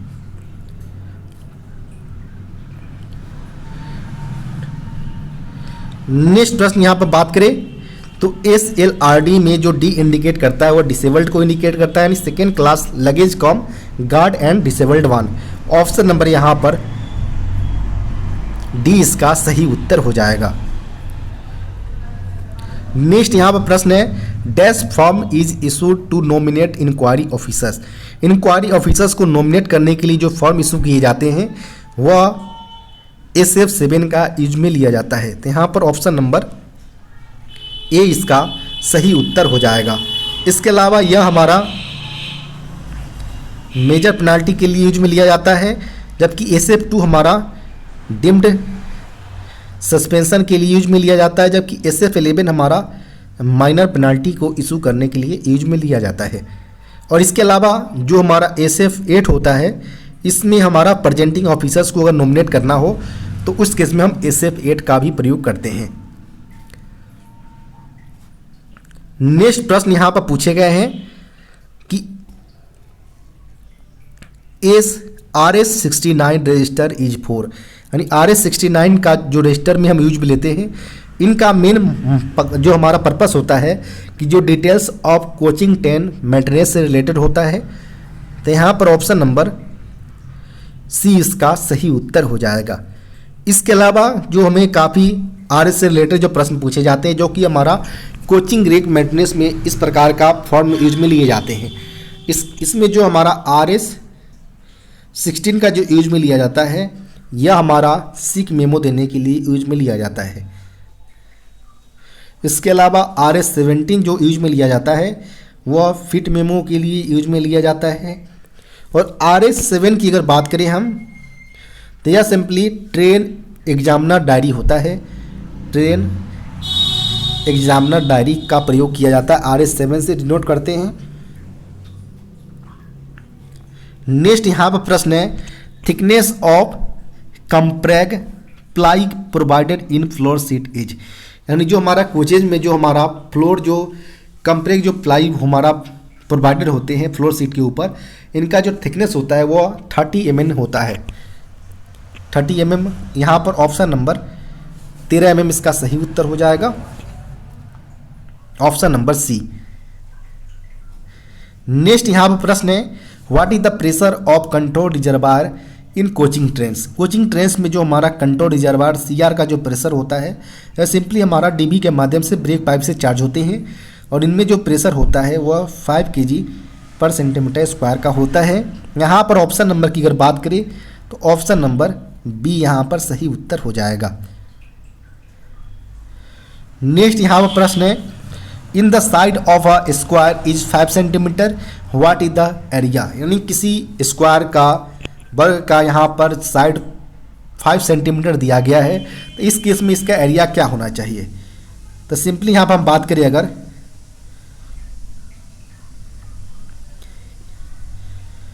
कि कोई स्क्वायर हमारा जिसका साइड हमारा 5 cm है चारों साइड, तो जो हमारा एरिया होता है वो हमारा किनारा जो हमारा भुजा होता है उसका स्क्वायर होता है। सिंपली 5 का स्क्वायर यहाँ पर हो जाएगा और यह जो निकल कर आएगा वह 25 cm² इसका एरिया निकल कर आएगा। तो यहाँ पर जो सही उत्तर होगा ऑप्शन नंबर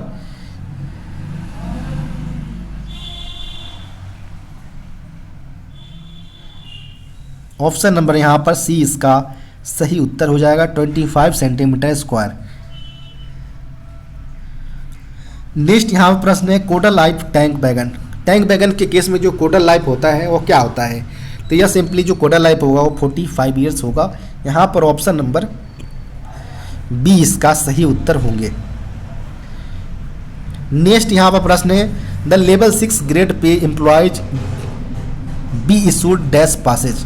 यानी यहाँ पर बोला गया कि जो लेवल 6 के कर्मचारी होते हैं उनको जो पास इशू किया जाता है वो किस टाइप्स का होता है वो यहाँ पर पूछे गए हैं। तो सिंपली यहाँ पर ध्यान रखिए कि जो लेवल 1 से लेकर रेलवे के अंतर्गत लेवल 17 तक का ऑफिसर्स होते हैं, जिसमें उनको अलग अलग लेवल्स के अनुसार अलग अलग टाइप्स के पासेज जारी किए जाते हैं।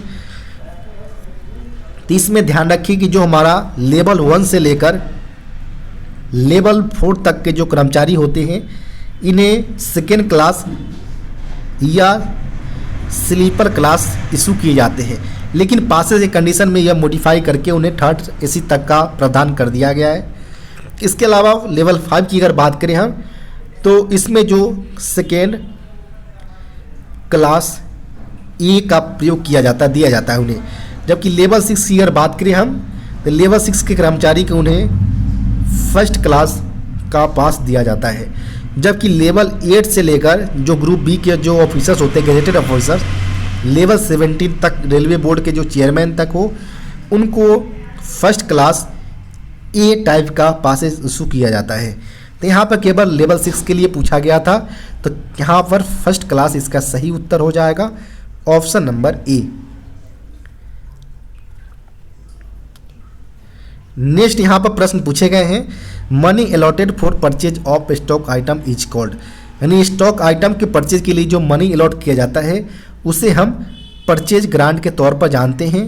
यहाँ पर ऑप्शन नंबर डी इसका सही उत्तर हो जाएगा, परचेज ग्रांट। नेक्स्ट यहाँ पर प्रश्न है, reduction in BP pressure for full service application. यानी फुल सर्विस एप्लीकेशन के लिए जो ब्रेक पाइप प्रेशर को ड्रॉप किया जाता है वह कितना किया जाता है, तो वह सिंपली 1 से लेकर 1.5 kg पर सेंटीमीटर स्क्वायर तक का प्रेशर ड्रॉप किया जाता है during full service application.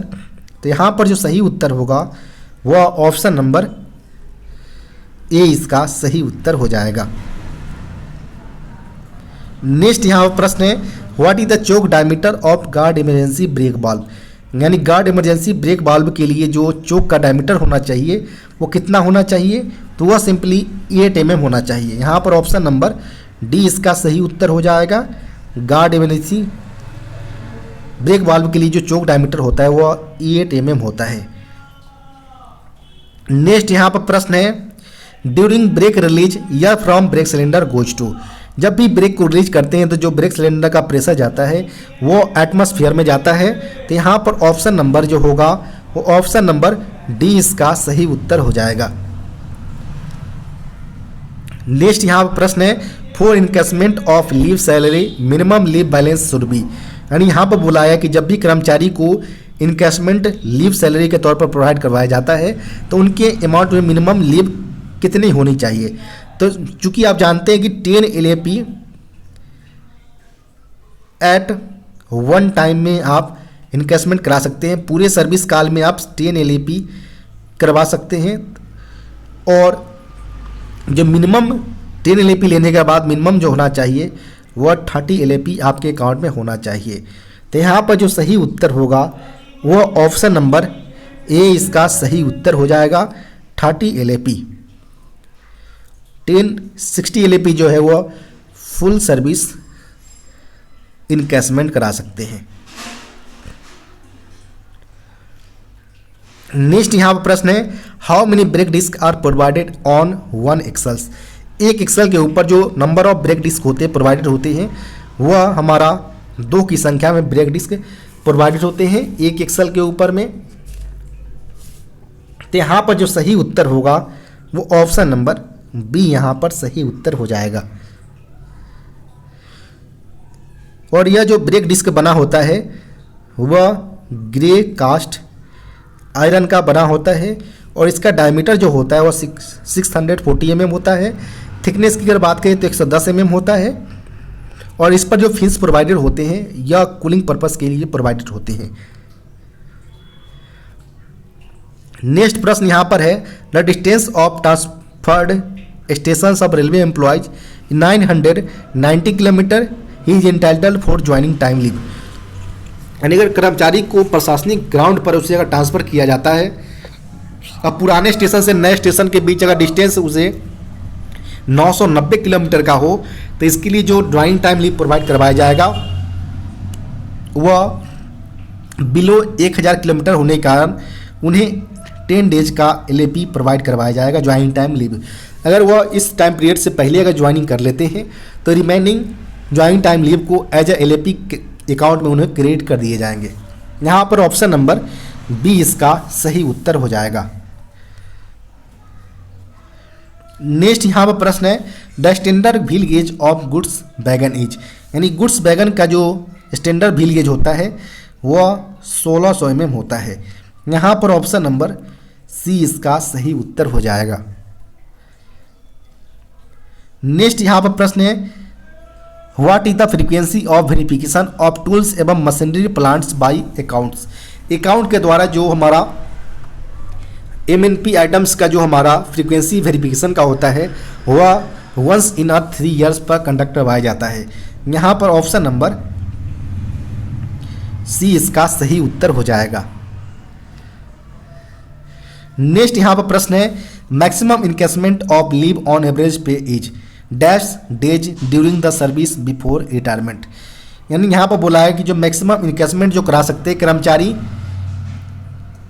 During the service before retirement, retirement से पहले सर्विस के दौरान जो मैक्सिमम LAP का इनकेसमेंट वो कराते हैं, इनका लिमिट 60 LAP का रखा गया है। यहाँ पर ऑप्शन नंबर बी इसका सही उत्तर हो जाएगा।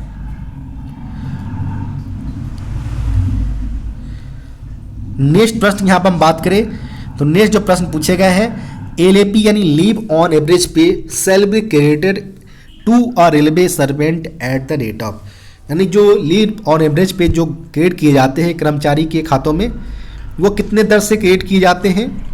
तो सिंपली हम बात करें अगर कि उसे पूरे साल में 30 LAP दिया जाता है कर्मचारी को पर ईयर, जिसमें 1 जनवरी को 15 LAP और 1 जुलाई को 15 LAP उनके अकाउंट में क्रेडिट किए जाते हैं, जिसका जो रेट होता है वह अप्रॉक्स 2.5 LAP पर मंथ उनके कैलकुलेट करते हुए प्रत्येक 6 महीने पर उन्हें 15 LAP क्रेडिट किए जाते हैं।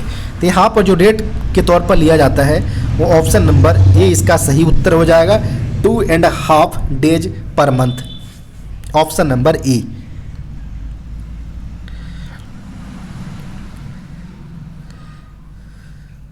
नेक्स्ट प्रश्न यहाँ पर है as per Indian railway standard terms and conditions arbitrations clause who should appointment arbitrator in cause of disputes in contract entered into by the production units, यानी प्रोडक्शन यूनिट द्वारा जो हमारा कंट्रैक्ट के तौर पर जो हमारा सेटलमेंट वगैरह जो करवाया जाता है IRS नियम और कंडीशंस के अनुसार, तो इनमें जो नियुक्ति होती है किनको किया जाता है इनको लिए सेटलमेंट करने के लिए, तो यह सिंपली जो किया जाता है वह GM के द्वारा यहाँ पर किए जाते हैं। तो यहाँ पर जो सही उत्तर होगा वह ऑप्शन नंबर की अगर बात करें तो ऑप्शन नंबर डी यहाँ पर सही उत्तर हो जाएगा, जनरल मैनेजर।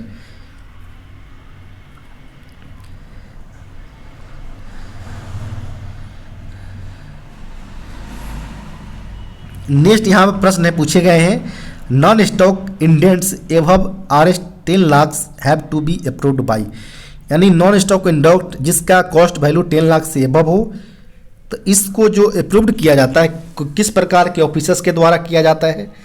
तो इसमें आप ध्यान रखिए कि जो MSOP यानी मॉड्यूल ऑफ शेड्यूल्स पावर्स जो लाया गया था MSOP 2018 के अंतर्गत रिवाइज्ड MSOP, इनके अनुसार अलग अलग लेवल्स के लिए ऑफिसर्स के लिए जो नॉन स्टॉक इंडेंट्स का जो अप्रूवल जो रखा गया है पावर वो कितना रखा गया है इसमें अलग अलग बताए गए हैं। तो सिंपली जो हमारा जूनियर स्केल के ऑफिसर्स जो होते हैं उनको 25,000 तक लिमिट रखा गया है।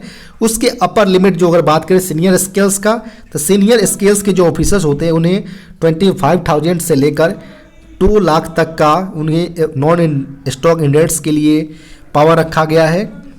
इसके अलावा बात करें कि जो अगर जूनियर एडमिनिस्ट्रेटिव ग्रेड के ऑफिसर्स हो या सीनियर ग्रेड के ऑफिसर्स, उन्हें 2 लाख से लेकर 15 लाख तक के पावर रखा गया है।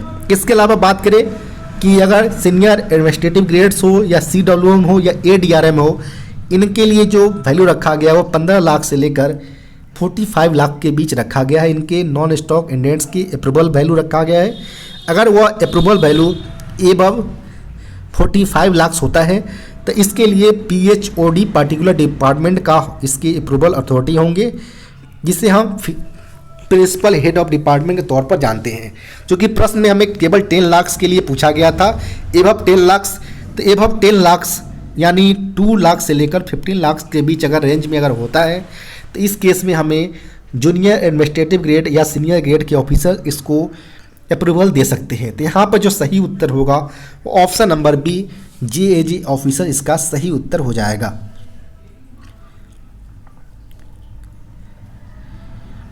नेक्स्ट प्रश्न यहाँ पर है, under which rule of D&AR inquiry officers nominated, यानी यहाँ पर बोला गया कि जो डिसिप्लिन एंड अपील रूल्स के अनुसार, नियम के अनुसार जो इंक्वायरी ऑफिसर्स का जो नॉमिनेट किए जाते हैं वो कौन से रूल्स के बेसिस पर किया जाता है। तो यह रूल जो है वह रूल 9 के बेसिस पर किया जाता है। यहाँ पर ऑप्शन नंबर ए इसका सही उत्तर हो जाएगा। रूल 9 के अंतर्गत ही बात करें हम तो जो मेजर पेनाल्टी के इम्पोजिंग करने का जो प्रक्रिया रखा गया है वो भी इन्हीं के अंतर्गत रखा गया है। यानी मेजर पेनाल्टी जो प्रोसीडिंग्स जो होते हैं इनको भी रूल 9 के अंतर्गत ही रखा गया है, जबकि रूल 5 के अंतर्गत सस्पेंशन को रखा गया है, सस्पेंशन। रूल 4 के अंतर्गत अगर बात करें हम तो authority competent to place a railway servant under suspension, यानी जो कंपटेंट अथॉरिटी जो कर्मचारी को सस्पेंशन में रख सकते हैं, इसके बारे में रूल 4 में बताया गया है। जबकि रूल 10 के अंतर्गत जो इंक्वायरी रिपोर्ट होंगे आएंगे उनके ऊपर क्या एक्शन लिया जाएगा यह रूल 10 के अंतर्गत बताए गए हैं। जबकि रूल 11 के अंतर्गत माइनर पेनाल्टी यानी छोटी शास्ति की जो इम्पोजिंग करने की जो प्रोसीजर्स होते हैं वह रूल 11 के अंतर्गत बताए गए हैं। इसके अलावा रूल 6 के अंतर्गत पेनाल्टी जितने भी होते हैं वह उनके बारे में बताया गया है रूल 6 के अंतर्गत।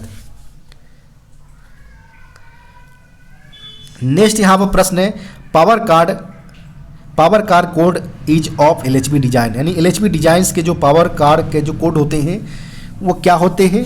तो इनका अगर बात करें कोडेड का तो वो हमारा LWLRRM से डिनोट किया जाता है। पावर कार का LWLRRM। यहाँ पर ऑप्शन नंबर की अगर बात करें तो ऑप्शन नंबर बी यहाँ पर करेक्ट उत्तर हो जाएगा। नेक्स्ट यहाँ पर प्रश्न है, the K type composite brake block should be changed if worn out beyond, यानी के टाइप ब्रेक ब्लॉक को कब चेंज करने जाना चाहिए, जब उससे वो उसका जो लिमिट होगा वह 12 mm से बिलो जाता है। यहाँ पर ऑप्शन नंबर की अगर बात करें तो ऑप्शन नंबर बी इसका सही उत्तर हो जाएगा। 10 mm L type brake block के लिए होता है। नेक्स्ट यहाँ पर प्रश्न है, the diameter of air brake cylinder box and wagon, यानी बॉक्स एंड वैगन का जो ब्रेक सिलेंडर जो यूज में लिए जाते हैं इनका ब्रेक सिलेंडर का जो व्यास होना चाहिए डायमीटर वो कितना होना चाहिए। तो यह जो डायमीटर होना चाहिए वह 40 इंच या 355 mm होना चाहिए। तो यहाँ पर ऑप्शन नंबर बी यहाँ पर करेक्ट उत्तर हो जाएगा। नेक्स्ट यहाँ पर प्रश्न है, principle application of brake accelerator, यानी ब्रेक एक्सीलेटर्स के जो एप्लीकेशन का जो प्रिंसिपल सिद्धांत होता है वह क्या होता है। तो यह जो सिद्धांत होता है कि इमरजेंसी ब्रेकिंग प्रत्येक कोच के रेक के अंतर्गत होना चाहिए, या इसका प्रिंसिपल्स होते हैं। यहाँ पर ऑप्शन नंबर की अगर बात करें तो ऑप्शन नंबर ए यहाँ पर करेक्ट उत्तर हो जाएगा। नेक्स्ट यहाँ पर प्रश्न है, प्रोप्राइटरी आर्टिकल सर्टिफिकेट, यानी यहाँ पर PAC के बारे में बात किया जा रहा है कि जो proprietary article certificate is to be issued for the item required to be purchase from, यानी जो PAC जारी किया जाता है इनके आइटम को किन के माध्यम से परचेज किया जाता है। तो यह सिंगल फर्म वनली के बेसिस पर किया जाता है। तो यहाँ पर जो सही उत्तर होगा वो ऑप्शन नंबर ए इसका सही उत्तर हो जाएगा। इसके अलावा बात करें हम कि जो पीएससी जारी किया जाता है वो यूजर डिपार्टमेंट के द्वारा जारी किया जाता है और यह तब जारी किया जाता है जब यह पार्टिकुलर कोई आइटम्स के बिना काम नहीं चल सकता और यह जो आइटम है वो पार्टिकुलर फर्म्स के द्वारा मैन्युफैक्चर्स किए जा रहे हों, तो उस बेसिस पर यूजर डिपार्टमेंट के द्वारा यह पीएससी जारी किया जाता है।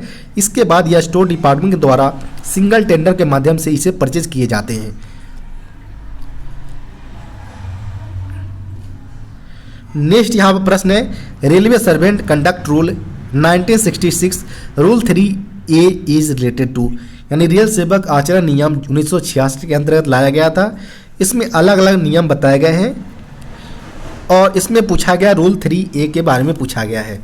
तो रूल 3A में सिंपली हमारा प्रॉम्प्टनेस एवं कॉर्टसी के बारे में बताया गया है, यानी तत्परता और शिष्टाचार के जो इसमें जो पार्ट्स होंगे वो रूल 3A के अंतर्गत बताए गए हैं।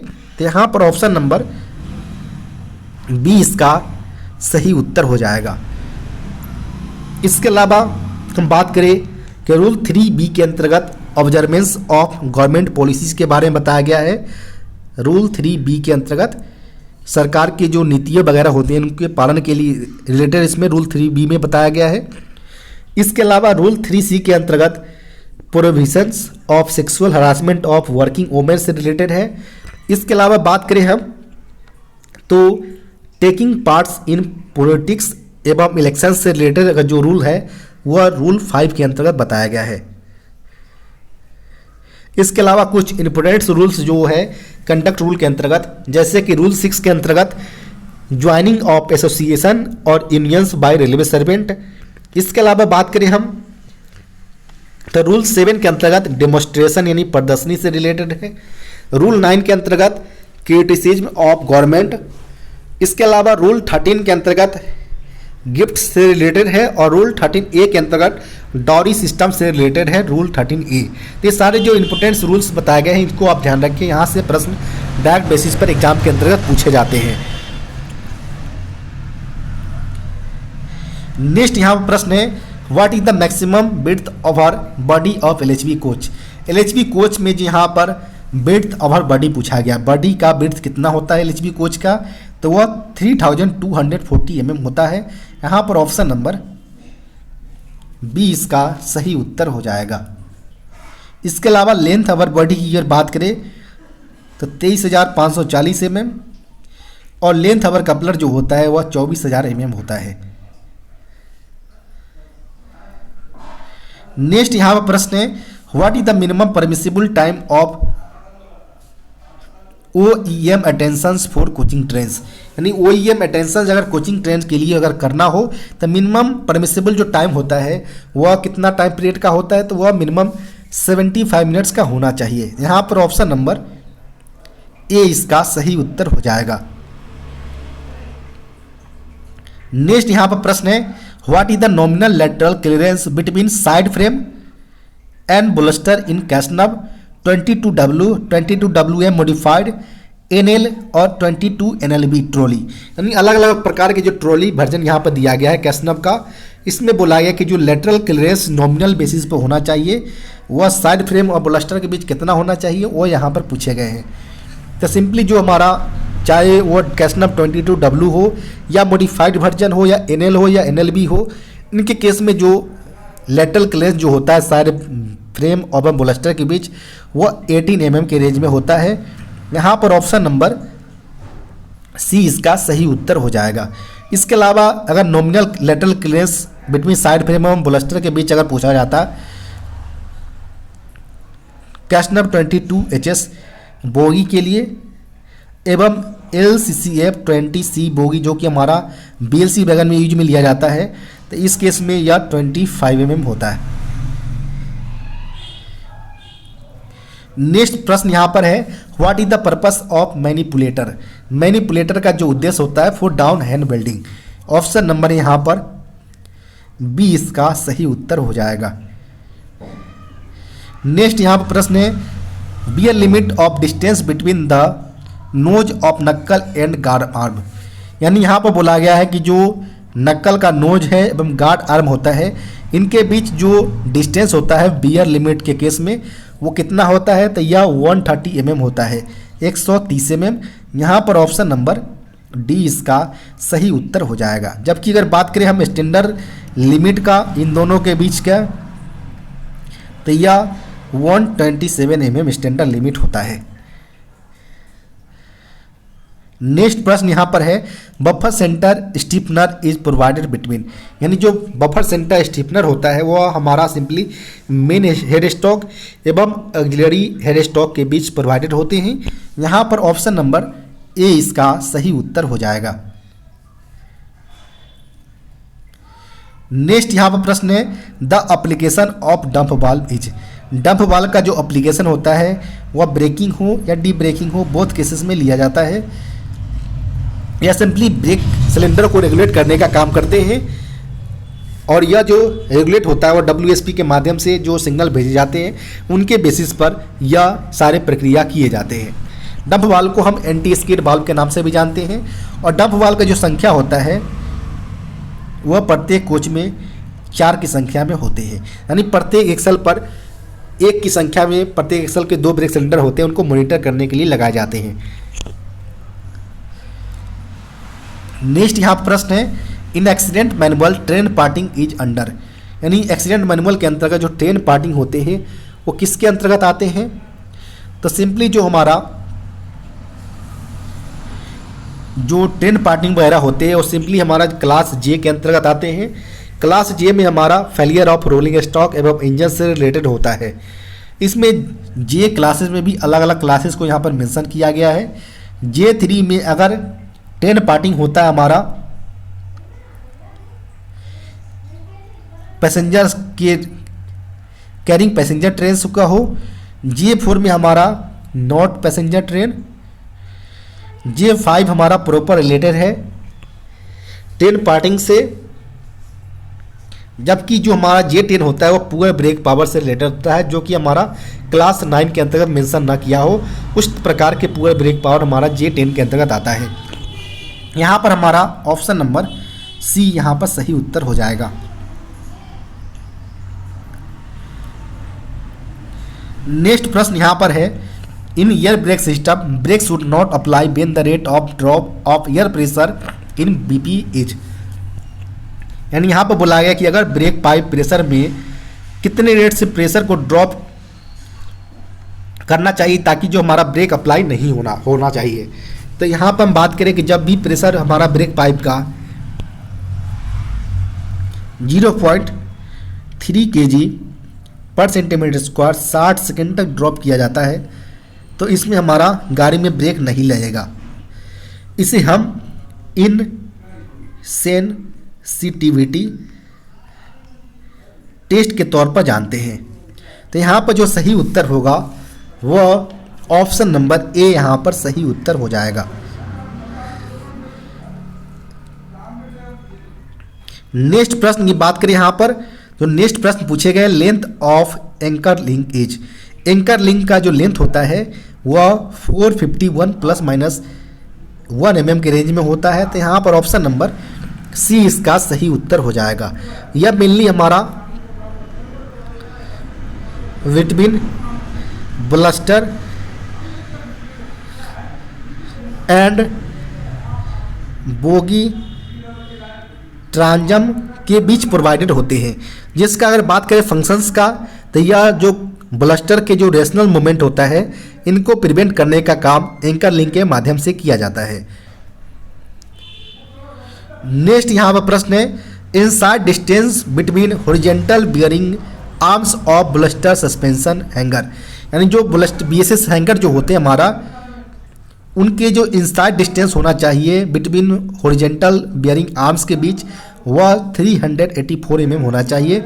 यहाँ पर ऑप्शन नंबर डी इसका सही उत्तर हो जाएगा।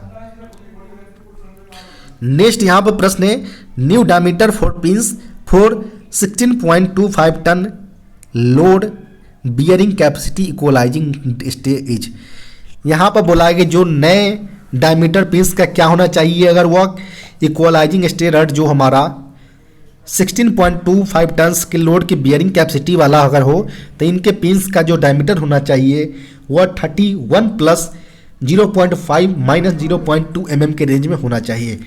तो यहाँ पर जो सही उत्तर होगा वो ऑप्शन नंबर ए इसका सही उत्तर होना चाहिए।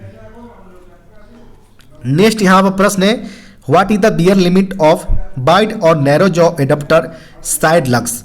यानी यहाँ पर जो हमारा वाइड जॉब हो या नैरो जॉब एडाप्टर हो, इनके साइड लग के बीच की जो बियर लिमिट होना चाहिए वह 3 mm के रेंज में होना चाहिए। यहाँ पर ऑप्शन नंबर बी इसका सही उत्तर होगा। नेक्स्ट यहाँ पर प्रश्न है, in air brake system during insensitivity test. ध्यान रखें, इनसेंसिटिविटी टेस्ट के बारे में पूछा गया। Brake should not apply when the rate of drop of air pressure in brake pipe. Brake pipe में अगर 0.3 kg का प्रेशर 60 सेकंड तक ड्रॉप किया जाता है तो इसमें हमारा जो डीबी होगा वह सेंस नहीं करेगा और गाड़ी में ब्रेक नहीं लगेंगे। तो यहाँ पर इस प्रकार के टेस्ट को हम इनसेंसिटिविटी टेस्ट के तौर पर जानते हैं और इसके लिए जो सही उत्तर होगा वो ऑप्शन नंबर डी यहाँ पर सही उत्तर होगा।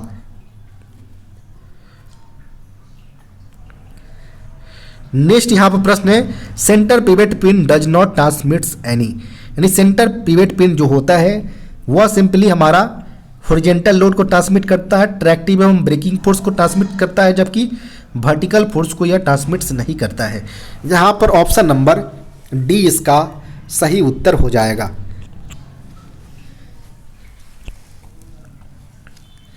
नेक्स्ट प्रश्न यहाँ पर पूछे गए हैं जो कि रिलेटेड है ऑफिशियल लैंग्वेज से। यानी what is the official language of union of India. यानी भारत के संघ की राजभाषा कौन सा है, तो यह सिंपली हिंदी इन देवनागरी स्क्रिप्ट। ऑप्शन नंबर की अगर बात करें तो ऑप्शन नंबर बी यहाँ पर सही उत्तर हो जाएगा। नेक्स्ट प्रश्न यहाँ पर है, who is the chairman of divisional official language implementation committee. यानी डिविजन लेवल पर जो ऑफिशियल लैंग्वेज का जो इम्प्लीमेंटेशन कमेटी का जो चेयरमैन होते हैं डिवीजन लेवल पर, वो कौन होते हैं, तो वह सिंपली डीआरएम होते हैं, डिविजनल रेलवे मैनेजर। यहाँ पर ऑप्शन नंबर ए इसका सही उत्तर हो जाएगा। अगर वही जोनल स्तर पर पूछा जाता कि जोनल स्तर पर जो ऑफिशियल लैंग्वेज इम्प्लीमेंटेशन कमेटी का जो चेयरमैन होता वह जनरल मैनेजर होते हैं। नेक्स्ट प्रश्न यहाँ पर है, what is the target fixed in annual programme for letters received in Hindi to be answered in Hindi. यानी यहाँ पर टारगेट फिक्स किया गया है एनुअल प्रोग्राम के अंतर्गत कि जो लेटर रिसीव्ड होंगे हिंदी में, इसका जवाब भी हिंदी में देना है या 1 के रिस्पेक्ट में दिया गया है, जिसमें जो हमारा 100% टारगेट वैल्यू है तो यहाँ पर 1 के रिस्पेक्ट में है, तो यहाँ पर 1 इसका सही उत्तर हो जाएगा, ऑप्शन नंबर बी।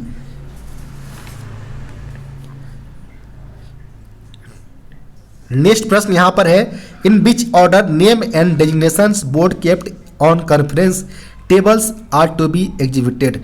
यानी यहाँ पर बोला गया कि जो कॉन्फ्रेंस वगैरह में जो टेबल के ऊपर जो हमारा नाम एवं डेजिग्नेशंस को जो एग्जीक्यूटेड किए जाते हैं, प्रदर्शनी किए जाते हैं, इनका जो सीरियल होना चाहिए, क्रम होना चाहिए, ऑर्डर, और कौन से ऑर्डर में होना चाहिए, तो यह सिंपली हमारा हिंदी एवं इंग्लिश में होना चाहिए डेजिग्नेशंस।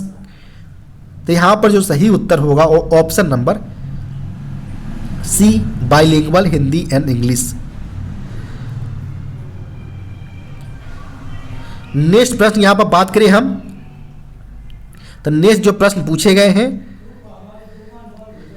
वह पूछे गए हैं, what is the percentage of questions relating to official language policy and rules should be asked in departmental examination. यानी डिपार्टमेंटल एग्जाम्स में जो ऑफिशियल पॉलिसी एवं रूल्स के संबंधित जो रिलेटेड हमारे प्रश्न पूछे जाते हैं, इनका जो वेटेज होना चाहिए, परसेंटेज कितना होना चाहिए क्वेश्चंस का, तो वह टोटल क्वेश्चंस का 10% होना चाहिए। अगर वह 55 से अगर पूछे जाते हैं, 50 प्रश्न पूछे जाते हैं तो उसका 5% 5 प्रश्न होंगे। अगर 100 के प्रश्न के बेसिस पे पूछे जाते हैं तो 10% यानी 10 के नंबर से हमारे ऑफिशियल लैंग्वेज के प्रश्न होंगे। यहाँ पर जो सही उत्तर होगा वो option number D, 10% marks out of the total prescribed marks, option number D.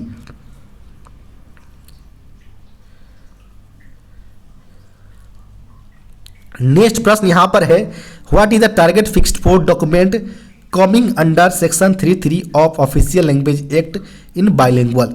यानी यहाँ पर बोला गया कि जो राजभाषा अधिनियम की धारा 3(3) के जो टारगेट फिक्स किया गया है डॉक्यूमेंट को द्विभाषी बाइलिंगुअल लैंग्वेज में रखने का, उसका जो टारगेट वैल्यू है वह 1 के रेस्पेक्ट में यहाँ पर दिया गया है, जो कि 100% होता है।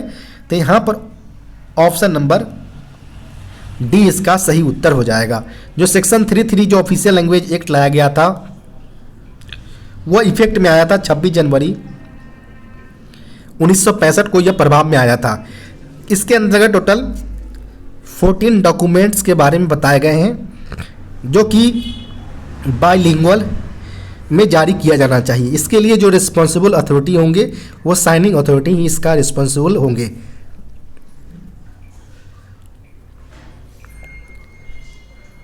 नेक्स्ट यहाँ पर प्रश्न है, इन विच फॉर्म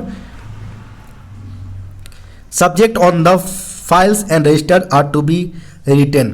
यानी यहाँ पर बोला गया फाइल और रजिस्टर की कवर पर जो टाइटल्स वगैरह होते हैं इनको किस रूप में लिखा जाना चाहिए। तो इन्हें bilingual formats Hindi and English format में लिखा जाना चाहिए। यहाँ पर ऑप्शन नंबर सी इसका सही उत्तर होगा।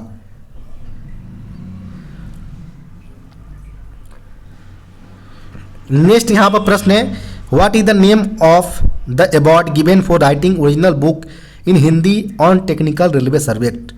एंड टेक्निकल रेलवे सब्जेक्ट के ऊपर अगर वो कोई कर्मचारी अगर हिंदी में कोई ओरिजिनल बुक्स को रिटर्न करता है तो रेलवे बोर्ड द्वारा उन्हें कुछ अवार्ड दिए जाते हैं। यह अवार्ड जो होगा वह लाल बहादुर शास्त्री अवार्ड के तौर पर उसे दिया जाएगा अगर वो कर्मचारी कोई टेक्निकल रेलवे सब्जेक्ट के ऊपर हिंदी में ओरिजिनल बुक्स का रिटर्न करता है। तो यहाँ पर जो अगर बात करें तो ऑप्शन नंबर डी यहाँ पर सही उत्तर हो जाएगा। इसमें बोला गया है कि जो कर्मचारी को जो अमाउंट प्रोवाइड करवाए जाते हैं लाल बहादुर शास्त्री के अंतर्गत, वह फर्स्ट जो प्राइज होते हैं वह 20,000 का होता है। सेकेंड प्राइज की अगर बात करें हम तो यह 10,000 का होता है और थर्ड प्राइज की अगर बात करें तो यह 7,000 का इसका प्राइज लिमिट होता है। नेक्स्ट यहाँ पर प्रश्न है, what is the name of the award given for writing Hindi poetry books. Hindi poetry books को रिटर्न करने के लिए जो रेलवे बोर्ड द्वारा जो अवार्ड दिया जाता है वह अवार्ड मैथिली शरण गुप्त अवार्ड दिया जाता है। तो यहाँ पर ऑप्शन नंबर सी इसका सही उत्तर हो जाएगा। प्रेमचंद पुरस्कार जो होता है वह स्टोरी या नोबेल ओरिजिनल बुक में लिखने के ऊपर रेलवे बोर्ड द्वारा दिए जाते हैं। नेक्स्ट यहाँ पर प्रश्न है, Goa comes under which region. यानी गोवा जो होते हैं वह कौन से रीजन के अंतर्गत आते हैं। तो as per official language India को 3 क्षेत्रों में डिवाइड किए गए हैं, क्लास ए, क्लास बी और रीजन सी के अंतर्गत डिवाइड किए गए हैं, जिसमें जो गोवा आते हैं वह रीजन सी के अंतर्गत आते हैं। तो यहाँ पर जो सही उत्तर होगा वो ऑप्शन नंबर सी इसका सही उत्तर हो जाएगा। आपको वीडियो कैसा लगा कमेंट बॉक्स में बताना ना भूलें। साथ ही साथ वीडियो को लाइक एवं चैनल को सब्सक्राइब करना ना भूलें। अगर आपके पास भी कोई ऐसा पेपर है जिसका आप सॉल्यूशन चाहते हो तो डिस्क्रिप्शन बॉक्स में दिए गए व्हाट्सएप नंबर पर अपना पेपर भेज सकते हैं। धन्यवाद।